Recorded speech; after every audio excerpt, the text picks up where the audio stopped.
Oh my god. What is this video? As a freelancer, you get paid based on the value you create. A client is not somebody you save. Right. A client I think this, this may be the most beautiful video in existence. Sure. But Sahili, last time we did a podcast, it was back in early this year, I think. Yeah. So about like 7-8 months ago. Yeah. How has life changed? What opportunities have you gotten? Which Ferrari have you ordered? Tell me all about that. I've not ordered a Ferrari, firstly, but yeah. So I think life has changed a lot in the last in this year. I have that's become much awesome. better with managing more people. So I've been Oh, finally let's able go. to manage my agency. I think the first time She has employees? मेरे बस की बात नहीं है. Yeah. Because Oh I'm not my a God, person who poor can deal with a creature. lot of people at the same time, but I'm really working on that. My freelance go. revenue and percentage wise also has like definitely increased a lot more than what it was.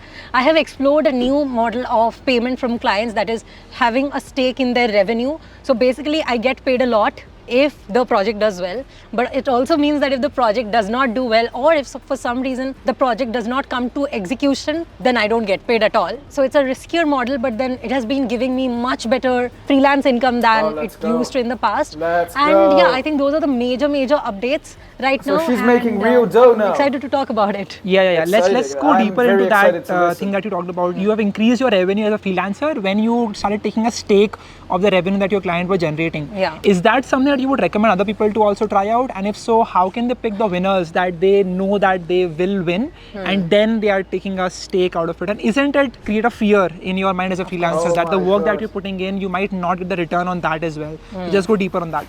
Yeah, so I think I don't recommend that for newbie freelancers Oh for my sure, God. but it can be something that you have on top really of your wanted mind to that do you'll it. execute it in some time, or you can take that risk with a client that you already trust quite a yeah. lot that they'll do well. If you want to charge on the percentage model, there's two very important things. One, you need to have a solid client and you need to have a solid business acumen. If you lack either of these, you are not going to have a profitable project. So I have Now I worked get with it. 3 projects Now I get it. projects that have fully completed the first launch this year yeah. in this model. 2 clients did terrific. Like one of the clients Terrific. accounts for like 80% of my freelance revenue. But the third client actually abandoned the project after 1.5 Oh months. my Talking God. more about the client No. that walked away, right? How did you feel after that? Like you put in your effort and the client just walked away, right? How did you feel? Yeah, so of course the client did not just walk away. It's just that I think after 1.5 months, the client decided to deprioritize that particular project that I was working on. Now, of course, I understand that, but then when I got into this model, I knew that I'm taking this kind of a risk. It's probably not going to happen that all your clients do terrific, but if you are a good judge of character, for example, the other 2 clients, I set up a business for them from scratch in the edtech space. So of course, it makes sense for them to pay me in percentage. A lot of people make a mistake of going to somebody who already has a business setup. Right. And then saying that I'm going to do your social media or I'm going to do your website, will I get a stake? And they don't get it, of course, because they have proof of concept, they have set something up. So if you can join someone in the inception phase, that will be really good. And of course, you need to make sure that the client has some sort of a leverage before you take them in. So there's 3 types of leverage. A is skill leverage. That is the client. I A can't lot of watch money this. topic. I really can't watch this. There are a ton of Yes. No. I have a genuine question that the audience might be having, right? Yeah. So on YouTube and on other sites as well, we see a lot of people who are trying to impart knowledge and trying to sell their own course and having like a free workshop that then leads to a very high ticket course, right? And they say that you can follow your passion, you can make a lot of money through doing that. So a genuine question that the audience might be having is how realistic is that for them to Did his voice just break? So a genuine question that the audience might be having is Oh my how God. realistic is that for them to get to the levels that they promise that they can get, because they themselves have gotten, but maybe they are not exactly telling the I think I've never seen these 2 guys even close to a Ferrari. Not inside. I'm saying not even close by. whole story, right? So a lot of these people who talk about courses that they can get to make a lot of money, many of them actually make money through those courses and then say that this is the revenue that they generate from their freelancing business. Is he just exposing her in front of her? But look at this. Oh my God. What are you saying? Shut up. So is that something that you have experienced? What are your thoughts on this? And what should the audience really know when they are looking at all of these things? She's very I don't nervous. think like if you are at that scale that you make a lot of money, that you can afford a Ferrari, you will have a lot of time to, show off that Ferrari because you'll be so busy working. Right now, I think I don't even make that much money, but like my whole day just goes in talking to clients. So I don't That's really why you're poor. You know, money isn't the ultimate metric. It's freedom. have the time to enjoy life most of the times. Maybe you once or fine with twice. that? But okay, this is why we don't see them in a Ferrari because they work so hard.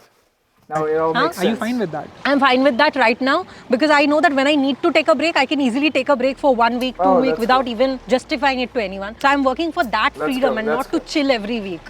So I want to chill whenever I want, not like every week or something. Oh, In yeah. fact, like I stay very driven for months and then I want to relax. Something that I can tell you is that a lot of business coaches, especially, they don't have any other business except their course business. Right. And that is definitely a problem. So if you're considering getting somebody's course, do a little bit of background research on them. So yeah. Problem. So if you're considering getting somebody's course, do a little bit of background research on them. So I mean, it's valid advice, but it's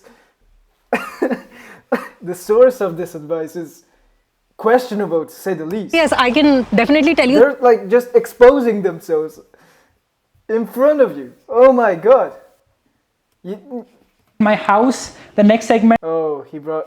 Oh my is about lifestyle upgradation. So, like, what new insight have you learned in the past 7 to 8 months of being a God. Oh freelancer yeah, or let's starting your hear own this. I agency? really want Quite to a know. few things actually. The first There's a lot of knowledge too. First thing that I have learned is that if you have a lot of focus, you'll be able to work with anyone you want to. 2 years ago, I used to see the top marketing summits or like the top people in their industries, and I used to be like, shit, I just wish someday I can meet them. I can just see them. And this year, I have not just and met now them. I've she partied is. with them. Now I she's have been the- in their rooms and discussed marketing- their inner thoughts, and it has marketing felt really pinnacle. unreal that okay, this is happening with me. So I Unreal. think if you want something, Why really. is the lighting so bad? Why did they?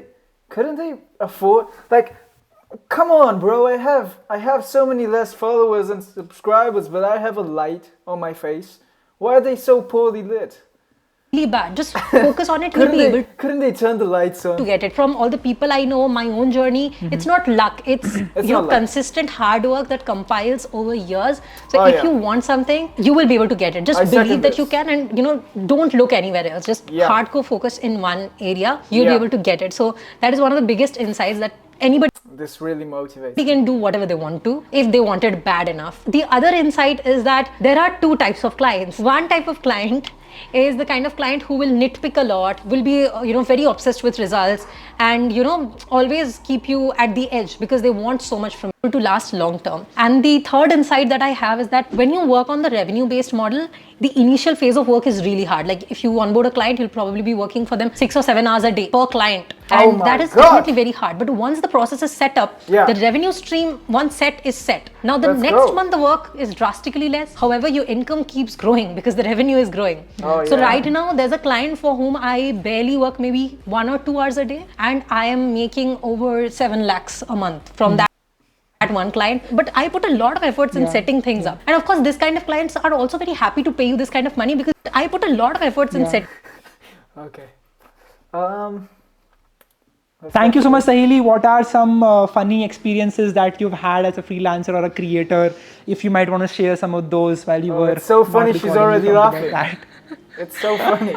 Okay, so Oh my this actually God. happened that somebody saw me on Bumble and got kind of obsessed with what I do, and they thought that it's a fake account or something, and they started researching a lot about me, and now they are one of my customers and they have bought one of my products. Right. And they came to a meetup I hosted just to confirm if that was my real profile or not. Like, of course, I don't have a profile on Bumble anymore, but that was definitely very funny. Funny, even I had that instance. Someone on Bumble just reached out to me, and then she's like, tell me how to make money, how do I do all of this. That was a weird experience that happened. I think this is the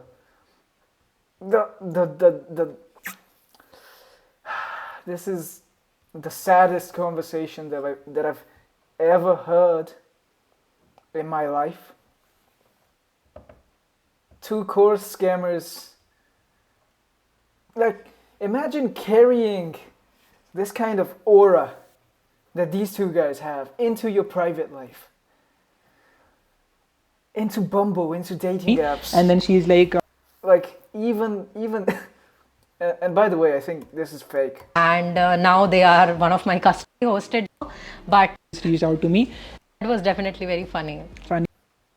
You know, even I had that instance. Someone on Bumble just reached out to me, and then she's like, "Tell me how to make money. How do I do all of this?" That She was a doesn't weird experience exist. that happened to me. I'm pretty sure she doesn't exist. Okay. Yeah, this was a very nice video actually. I think this is the best video by Ishan Sharma.